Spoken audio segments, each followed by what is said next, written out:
Hello again, it's Jess or JashiiCorrin, and in today's video I'm going to be taking you through how I'm planning out my 2019 bullet journal. As part of this, I'm going to be going over how I planned at the end of 2017 for my 2018 journal, have a look at how my front of bullet journal spreads have been used this year, and then show you what I've got planned for 2019 so far. So at the end of 2017, this is how I was preparing for my 2018 journal. This spread was essentially split into two parts, so thinking about how my current journal was working and what I wanted to include in my next journal. As part of the review, I was looking at what was working well, what wasn't working, and what I really needed more of. In terms of thinking ahead to my next journal, I wanted to think about what to keep, what to get rid of, and what new things that I wanted to try. In terms of the things that were working well, I was really finding my footing with my habit tracking and actually getting in and filling it out. I also really liked my gratitude pages and I wanted to keep those for my next journal. I was finding my monthly review pages quite helpful for setting next steps for myself, and also really liked the uniformity of having my monthly pages all tied together. It was in this journal that I really found that keeping the same style, or at least a similar style, for each of your monthly pages really made the month more cohesive. I was enjoying doing my steps tracking and also using washi tape borders for each of the months, as well as being pretty pleased with my indexing and using mixed media. For things that weren't working so well, I was finding that I didn't really use my key or stick to the symbols that I'd set out for myself. Although I was enjoying using my Calendex, I didn't actually like the colours I'd selected for them. They were more pastel tones, and I really wanted something a bit more vibrant. I also found that working through this journal, I had a lot of blank pages, and I wanted to make a focus on not having any of those in the next journal. I was also finding that the pages that I put at the start of my journal, I really wasn't referring back to. And at the time, I was having a real struggle with making sure that my bullet journal charm was staying attached. For the things that I felt I needed more of, one of these was certainly washi tape. I have quite a collection and I wasn't really using it as well as I could have been. I wanted to focus more on decoration and doing some doodling or arty bits in my journal. I also wanted to use my journal to hold myself a little bit more accountable for my goals and also try up some new weekly layouts. Having done this review, I then went into planning what I wanted in my 2018 journal. For the things I wanted to keep my habits and steps trackers, doing my doodle challenges, the monthly review pages, and changing up my weekly spreads. For the things I wanted to get rid of, this included the key, the long-term collections that I was holding in my journal, the ones that you'd have to transfer every time you made a new journal, and I instead wanted to put these into my collections bullet journal. If you hadn't seen my collections bullet journal before, there's a link in the cards above to the video I did on that one. I also wanted to scrap the pastel colours that I was using in my Calendex and opt in for something a bit brighter. As mentioned, I wanted to make sure I didn't have blank pages, and at that stage I was also looking to get rid of any pages that I put in the back of my bullet journal before I'd actually gotten to the back. I found that this was making indexing quite hard because at that stage I like to index things in a chronological order. Some of the things I wanted to try in my new journal included long-term meal planning, having farewell month pages, considering I was doing hello monthly pages. I wanted to try the 52 goals in 52 weeks, as seen on Sunshine and Stationery's YouTube page.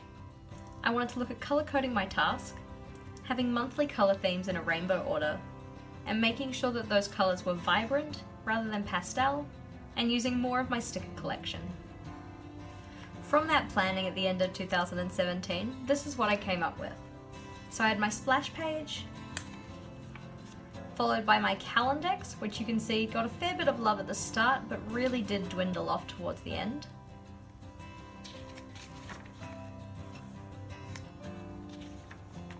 My 52 goals in 52 weeks spreads. A lot of these didn't end up getting checked off because this journal only lasted me 6 months.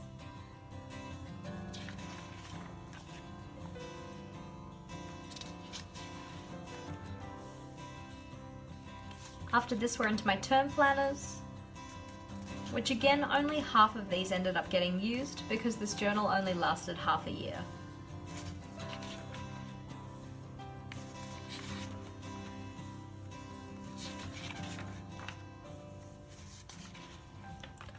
We then have my savings spread,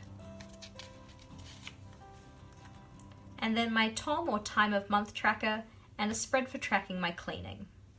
When it got to the end of this journal, I did some different things to actually prepare for the one I'm using currently.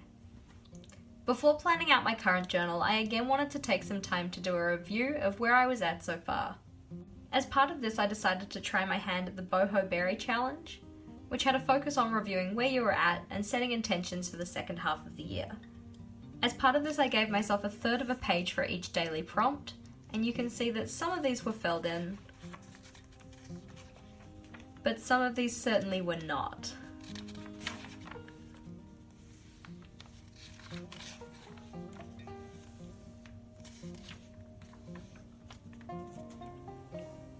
Although I did at the mid-year point have an intention of going back and filling these in, you can see it didn't happen, and I'm not really too worried about it. After completing the sections of the review I did do, however, I then went in and had a look at what I did and didn't like about my journal, and then thought about which old spreads I wanted to change, and what new spreads I wanted to try for the second half of 2018. For this, I just decided to make myself a list. So in terms of the good things I really liked having the monthly colour schemes, and I was still enjoying my habit tracking, changing up my weekly spreads, and doing my doodles. I was finding that the new colour palette I was using was a lot more my style, and I was also enjoying using one of my new spreads, which was my social media editorial calendar. Some of the things that were not so great, I was kind of getting sick of the ghosting that you see in the LT 1917s, and I also had a few spreads that I really wasn't using, one of which was my cleaning spread. I was also finding that the Calendex system of future logging really wasn't working for me, so I wanted to make sure to change that one. I was also finding that towards the middle of the year I was having a loss of motivation to actually get into my journal and fill things out. And something that was particularly annoying was the chunkiness of my journal due to the washi tape. For this journal I went and washi taped every single edge of every page that I had within a monthly, with a colour that corresponded to that monthly colour theme. From this list, I then started planning out what spreads I wanted to include. So again, I just wrote myself a short list and decided to somewhat plan these spreads out using large thumbnails. So I had my index, my simplified future log, my goals page, and my savings tracker, and that's actually as far as I got. In July, I moved into my first Scribbles That Matter journal. And of course, with a new journal comes slight differences. So for instance, although I scrapped having my key in my last journal, for this one there's actually a page already pre-printed for one, so I decided to re-include it. In this one for the index, I decided that this journal was actually only going to last me 6 months, so I listed those at the top here, and then listed my collections underneath it. After the index, we had my future log, which was in this more simplified format of just having the calendar months at the top, with space to list events underneath it. Because I started this journal in July, I didn't see much point in including it on the future log, so I instead decided to start at August, which went through to December, and then had room on the side here for any dates that were outside of this range. I'm going to be doing the same thing in January, because I really don't see the point of putting January in a future log, when any events that you have are just going to get recorded straight into your monthly spreads. After this we had my goals and savings tracker, and after this one we just had my time of month tracker. In terms of 2019, this is a list of spreads that at this stage I feel I want to include in my new journal. As you can see, I have a fair bit of extra space here, just because I know I'm finding new ideas every day for what I want to include. So until I actually put pen to paper in my new journal, I'm leaving this space available for myself.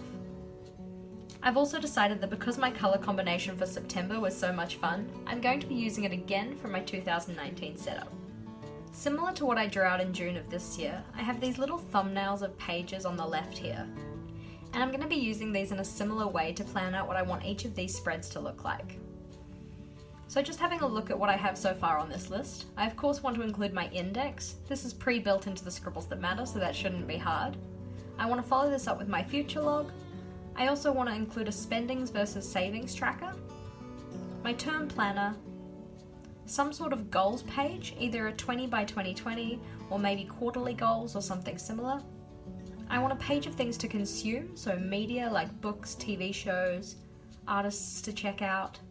You'll see that I did technically spell consume wrong, but if you've been watching my videos quite closely, you'll notice that when I make a spelling error in just my regular black pen, I tend to not actually correct it because it ends up drawing more attention to the mistake.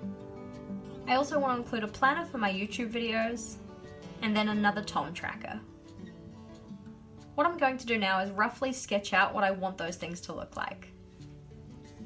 To do this, I'm just using an old Staedtler HB pencil.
So what I have sketched out so far is my key and index, which again are inbuilt, so not going to be hard to set up.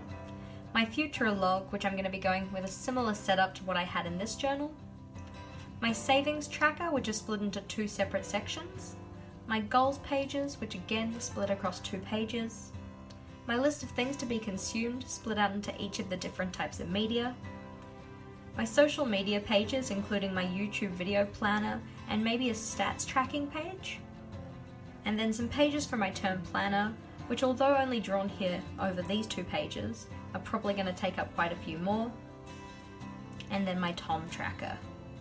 Again, this is only what I have planned at this stage, but there are probably going to be a few more spreads that I'm going to want to include. A couple of questions for you guys today.